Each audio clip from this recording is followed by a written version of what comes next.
Control your wealth, take the reins today. JP and Anthony will show you the way. Life insurance talk, insights to get. Secure your future, break through the chain. They're breaking it down, no need to stress. Clearing the path to your financial success. From policies to plans, they've got to know. Sharing the secrets so your wealth can grow.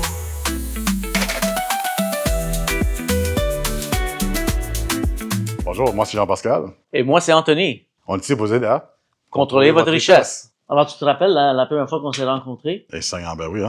C'était à Las Vegas, exact. quand on était avec l'autre agence. Ouais.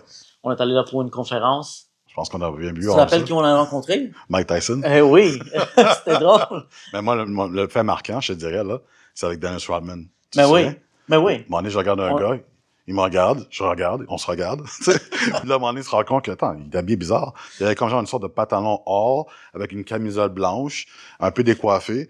Je regarde encore plus proche, ben oui, c'est vraiment Dennis Rodman, tu sais. Oui. Fait que là, je vois qu'il m'en servait beaucoup. Fait que là, à un moment donné, je me lève, va me traduire. Il me dit, je pensais que c'était Drake.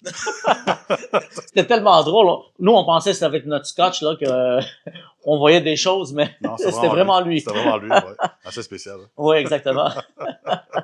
Fait que le sujet de nos conversations, durant nos podcasts, surtout axé sur le concept bancaire infini, ou c'est connu sur Infinite Banking, ou aussi IBC en communauté, en général. Exactement. Hein. Mais l'important, c'est de comprendre que c'est les trois, ça veut dire la même chose. Hein. C'est vraiment... Ouais. Donc, ça se peut qu'on va peut-être changer de temps en temps. Bon, sachez qu'IBC, Infinite Banking, concept bancaire infini, c'est la même chose. C'est la même chose, ouais. Mais on doit spécifier que le concept, c'est vraiment un concept. Exactement, c'est ça. Et on s'est lancé dans ce concept à cause que beaucoup de l'industrie ne connaissent pas vraiment comment ça fonctionne. Exactement. Puis il y a beaucoup plus maintenant de plus en plus sur le concept. Par contre, il faut comprendre c'est quoi vraiment le concept versus l'outil qu'on utilise. Il y a quand même une grande distinction à ce niveau-là. Alors, on a rentré dans l'industrie il y a plus que 10 ans, moi, et la raison que j'ai rentré, c'est parce que l'éducation financière n'était vraiment pas là.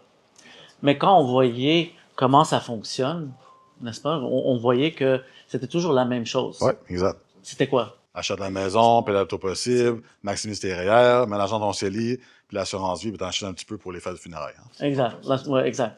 Mais on trouvait que quelque chose ne marchait pas, n'est-ce pas? Parce que on trouvait que en regardant les statistiques, si tu te rappelles d'une présentation qu'on faisait dans le temps, que 5% des Canadiens réussissaient dans leur ou dans leur retraite. Ouais, mais c'est quelque chose qui nous a surpris beaucoup parce que, étant donné qu'on suive les instructions de qu'est-ce que l'industrie nous dit, les gens n'arrivent pas. Exactement. C'est comme prendre l'avion puis se dire que tu as 5% des chances d'atterrir. Exact. Ça fait pas de sens. Et c'est là où on a eu le mindset shift. On va dire que c'était temps de revoir comment ça fonctionne. Fait que la clé, finalement, c'était qu'est-ce que les gens bénéficiaires font. Puis à force de mettre l'emphase, justement, le livre justement, de Robert Guggenson, là, What Rockefeller Would Do, en passant un excellent livre à lire. Mais on se rendu compte, finalement, que, regarde, il y a une autre façon de faire les choses. Mm-hmm. Puis donc, pourquoi ça m'en suivre? Si une minorité de gens sont riches, pourquoi on fait pas comme eux? Exact. C'est une question de concept, n'est-ce pas?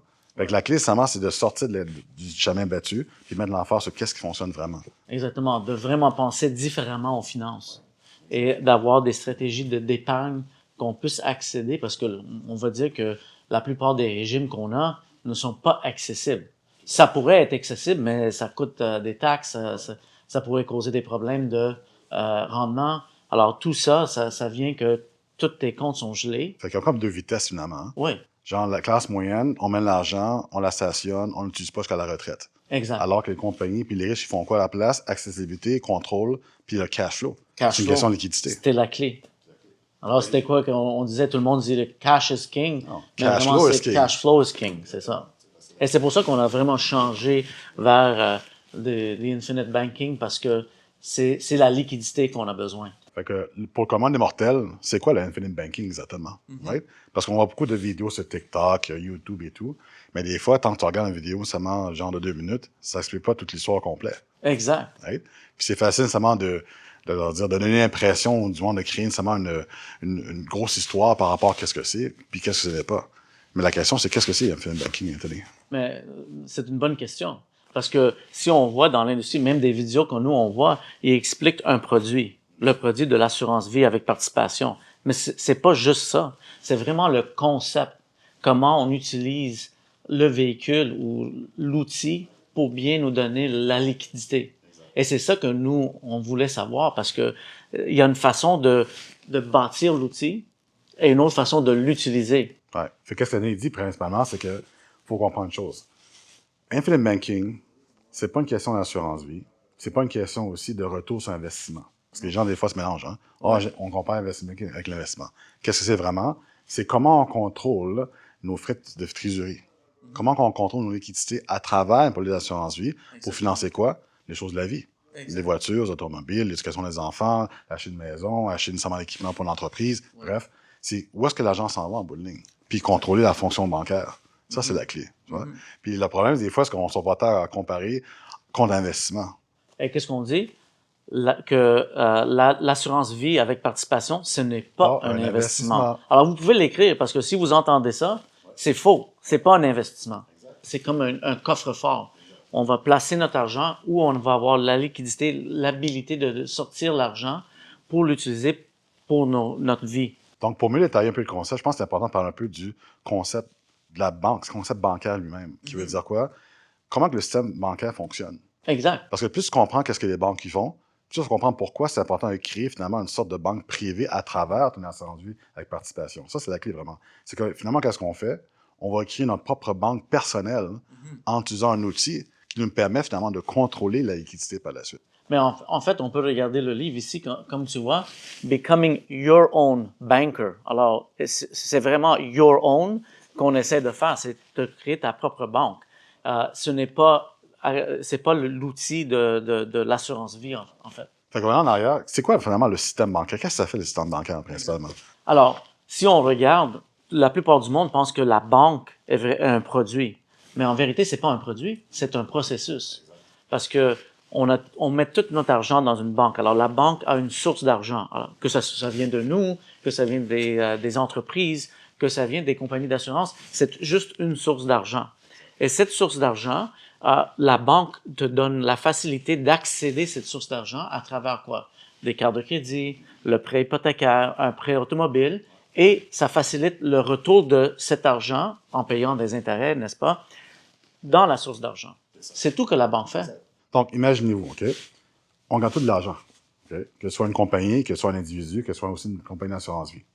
Où est-ce que notre argent s'en va? Dans une banque, right? Une banque. Fait que, vous savez, on dépose l'argent dans une banque, right? Puis, où est-ce que l'argent s'en va par la suite? À payer toutes les dépenses qu'on a besoin à payer. Exact. C'est ça. Tel que quoi? Voiture, hypothèque, etc. Alors, vraiment, Jean-Pascal, c'est quoi la valeur d'avoir le Infinite Banking? Ben, principalement, c'est de devenir son propre banquier, right? Fait que, si la banque fait des opérations, est-ce que nous, on peut faire la même chose aussi? Puis la réponse, c'est oui. Fait que la clé pour faire ça, finalement, c'est qu'on va juste rediriger un montant d'argent dans notre propre banque personnelle, notre banque familiale personnelle, puis finalement commencer à prendre en charge certaines dépenses qu'on fait, peu importe la situation. On va tout acheter une voiture, acheter une maison, acheter des investissements, financer peut-être une entreprise, mais la clé à travers de ça, maintenant, on va contrôler qui reçoit les intérêts. Exactement. Alors, qu'est-ce que tu veux dire? C'est qu'on peut mettre des dépôts dans notre banque. Oui. On peut emprunter de notre banque. Exact. Et recevoir les intérêts et des dividendes en faisant ça. Maintenant, pourquoi faire ça? Jump pour l'action, pourquoi on ferait ça? OK, par exemple. Normalement, tu achètes une voiture. Oui. Right? La question, c'est qu'à chaque mois, tu vas faire un paiement quelque part. Ouais. Soit à ton institution financière ou peut-être auprès du concessionnaire. Right? Ouais. Mais qui reçoit l'argent? Le concessionnaire. Ou la banque. Ou la banque qui finance, un des deux, tu sais. Puis ils pensent qu'ils font beaucoup d'argent en faisant ça? Mais oui. Taux d'intérêt, n'est-ce pas? Bon. La question maintenant, c'est que si je décide de rediriger de mon argent dans ma banque familiale, ma banque privée, je fais mon propre banquier, right? La différence, c'est quoi? C'est que dans ce cas-ci, je vais financer à la place à travers mon argent, l'argent que je ne donne pas d'assurance vie, je vais acheter la voiture, puis le même paiement que j'aurais fait à la banque à la place, ben j'aurais dit à ma place d'assurance vie. La question, ben pourquoi mettre une étape de plus pour faire ça? C'est quoi l'avantage? Très simple. Premièrement, si tu perds ton emploi, puis tu ne peux pas payer finalement ta voiture pendant 6 mois de temps, par exemple, tu peux-tu dire au concessionnaire, c'est quoi, j'en vais pas mon paiement ce mois-ci? Non, il va te reprendre la voiture. Impossible, right? Mais est-ce que toi, tu peux permettre nécessairement de prendre un congé de 6 mois de paiement? Oui. Et pourquoi? Voilà. Parce que tu es ton propre banquier. Propre banquier, c'est exactement. Fait que le problème, c'est de régler finalement, puis ça, pour se rejoindre, on va inviter à lire le livre Become Your Banker, page 17, très important, le national en fait mention. Okay? C'est que on finance tout ce qu'on achète. Ouais. Parle-moi un peu de ça. Oui, alors, qu'est-ce que la plupart du monde sait pas, c'est que où on va chercher un prêt de la banque et on va payer des intérêts à la banque, ou on va utiliser nos épargnes on a travaillé très fort pour économiser et on va perdre les intérêts qu'on pourrait faire sur ces épargnes-là. Alors, si tu peux nous expliquer maintenant, Jean-Pascal, les intérêts qu'on paye. Oui, ça c'est important. Parce qu'on en paye tout le temps finalement. T'sais. Ben oui. Pense à ça. Pense à ça avec les familles. Qu'est-ce qui arrive? On se rend compte, bon, il y a un revenu qui rentre. Right? Puis qu'est-ce qu'on fait? Bon, on achète une voiture. Right? Environ 20% de leur argent s'en va payer la voiture chaque mois. Right? Après ça, bonne partie de gens sont des propriétaires de maison. Qu'est-ce qui arrive? Au moins 30% de leur argent s'en va payer l'hypothèque. Right? Puis après ça, environ 40% s'en va pour payer, mettons, la consommation. Hein? On veut se nourrir, on veut faire des activités, s'occuper des enfants, on part en vacances, hein? Peu importe. Puis après ça, si on est bon avec notre argent, on met au moins 10% de côté ses économies. Right? Ouais. Mais le problème, en général, qu'est-ce que l'industrie met l'emphase surtout, c'est qu'est-ce qu'on fait avec le 10%. Ouais. Right? On met ça en REER, on met ça en CELI, on achète de l'immobilier, je pars en affaires, peu importe. Right? Puis là, le taux de rendement va changer selon la stratégie. On va donner 8%, 10%. Ouais. Exact. Tu vois? Mais qu'est-ce qu'il faut pas oublier, finalement, c'est qu'est-ce qu'il y a l'autre 90%?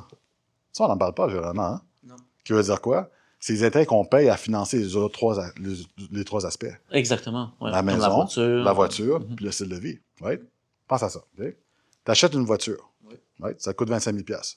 Je viens juste d'acheter une. Oui, ça va. Aussi. 4 ans. Hein? Ouais. Tu vois? Puis bon parti, on va financer sur, mettons, 4 ans, 5 ans. Peu importe. Right? Mais il y a de fortes chances pendant 5 ans, si tu achètes une voiture à 25 000 $, là, que pendant 5 ans, tu vas payer au moins 5 000 $ d'intérêt. Oui. D'accord avec moi? Oui, je suis tout à fait d'accord. Si on parle du volume total d'intérêt, pas le taux d'intérêt, le volume total d'intérêt. Et le problème, c'est que le monde sont axés sur ce taux d'intérêt. Parce que c'est pas une question de taux d'intérêt, guys. C'est une question de volume total d'intérêt qu'on paye. OK? Autre exemple. Hypothèque. L'hypothèque. Right? Qu'est-ce qui arrive? On sait tous que tu achètes une hypothèque, tu finances sur 25 ans, qu'est-ce qui arrive? Tu payes au moins quasiment 90 à 100% en termes d'intérêt total. Ah oui. Sur le 25 ans, oui. Comparément au prix de la propriété. Right? Puis en plus de ça, c'est que tant qu'on achète une maison, hein, tu calcules par exemple les 5 premières années de paiement. Puis les 5 premières années d'intérêt que tu as payé, ben, on se rend compte, 70% du montant est en intérêt seulement. Oui. C'est ridicule. Mais le monde sont tellement excités qu'ils ont acheté une maison qu'ils ne se réalisent pas qu'il y a beaucoup d'intérêt aux premières 5 ans. Puis qu'est-ce qu'on fait à chaque 5 ans en plus de ça au Canada? On refinance. Puis qu'est-ce qui arrive? On recommence la cédule d'intérêt. Exactement. Fait qui prend avantage de ça? Les banques. Right? Ouais. Fait que si on peut contrôler la fonction bancaire, hein, donner un propre banquier, ben ça peut aider à ce niveau-là. Exactement. Fait que contrôler la richesse, c'est quoi? On veut aider aux gens à payer moins d'intérêt. Fait que si on est capable de diminuer l'intérêt qu'on paye à la banque, puis finalement la rediriger vers notre banque, qui en bénéficie? C'est nous. Right? Donc ça, c'est l'intérêt qu'on paye. Qu'est-ce que c'est les intérêts qu'on peut recevoir? Oui, exactement. Alors, les épargnes, tout le monde met de côté des épargnes, mais la seule chose, c'est que qu'est-ce qui arrive dans notre vie? On a toujours besoin d'accès à notre argent, n'est-ce pas? Constamment. Alors, qu'est-ce qui arrive avec les Canadiens? C'est qu'ils ont besoin de cet argent-là qu'ils mettent dans les épargnes. En fait, je vais t'expliquer un peu comment ça fonctionne. Alors, tu as déjà construit un bonhomme de neige? Ben oui, justement, la semaine passée avec mon petit fils, ça. Oui, c'était bien. C'est vraiment bien. Alors, on sait que quand on construit un bonhomme de neige, on commence avec une petite balle, n'est-ce pas? Une petite boule, non? Une petite boule. Et on le roule. Ça, c'est l'intérêt composé. On doit penser comme l'intérêt composé. Et comme on roule cette boule, ça va grossir. Oui, faire le corps du bonhomme de neige. Alors, imagine maintenant tes épargnes. Tu mets ton argent, 100 $, 200 $ par mois dans une épargne avec des intérêts qui s'en viennent. Si on le touche pas, 10, 20, 50, 100 ans, cet argent continue à croître. Exact. Et on reste sur la courbe de la prospérité. Exact. Mais qu'est-ce qui arrive que la plupart des Canadiens vont mettre de côté? Qu'est-ce qu'on encourage le monde de mettre dans des REER pour faire leur rap? Alors, le monde met de l'argent dans leur REER, il arrive le temps d'acheter leur maison, puis ils retirent 35 000 pour mettre sur leur maison, et qu'est-ce qui arrive? On écrase la boule de neige. On écrase la boule de neige. Exact. Et c'est ça. Et ça continue avec toutes les choses. Ouais. Acheter une voiture, l'éducation des enfants. Surtout ça aussi, les REER, hein? Les fameux régimes, là. Exactement. Alors, les Canadiens sont pas capables de rester sur la courbe de la prospérité parce qu'ils ont besoin d'accès à leur argent. Et pire de ça, on met l'argent derrière. Qu'est-ce qui arrive? On peut au-dessus jusqu'à l'âge de 65 ans. Ouais. Alors, au lieu de mettre l'emphase sur accessibilité puis le cash flow, comme les riches le font, Qu'est-ce qu'on fait à la place? On stationne l'argent dans des véhicules financiers dont on n'a pas accès. Puis, à défaut, dès qu'on a besoin d'argent, on va ouvrir le crédit. Fait qu'on s'endette encore plus. Et c'est pour ça qu'on est endetté. Fait qu'il faut comprendre, finalement, il y a vraiment 3 faits fondamentaux qu'il faut comprendre du concept bancaire infini. Hein? Le premier est... Que ton argent doit résider à quelque part. Exactement. Le deuxième, on finance tout ce qu'on achète. Il bien dit tout ce qu'on achète. On vient juste de le voir. Exactement. Puis le numéro 3, finalement, quelqu'un doit prendre contrôle de la fonction bancaire. Tu vois? Puis idéalement, on veut que ce soit vous, et non la banque. Exactement. Et c'est pour ça que nous, on est là. On veut vous aider à contrôler votre richesse. Fait que qu'est-ce qu'il faut comprendre, finalement, c'est qu'il faut faire une distinction entre l'outil, l'assurance vie avec participation, et puis le concept qui est la stratégie. Tu vois? Mais non, c'est comme n'importe quoi. Hein? C'est comme un marteau. Tu sais, pour nous, là, c'est comme donner un marteau dans les mains. C'est pas le même résultat qu'un marteau. On te le donne pas. Non, dans les mains d'un menuisier qui peut faire des miracles avec. N'est-ce pas? Fait que la même chose. Ne faites jamais affaire seulement avec une personne qui n'est pas satisfaite de l'Institut SNH. Pourquoi? Parce que nous, hein, on est spécialisé dans le concept. Exactement. On a comme un doctorat dans le concept bancaire infini. Exactement. Fait que vous voulez un bon résultat, on va prendre soin de vous, on va s'occuper de vous. Alors, l'autre chose qu'on voulait souligner, c'est qu'on est jumelé avec Berkshire Hathaway Home Services Québec. Right? C'est la compagnie de qui?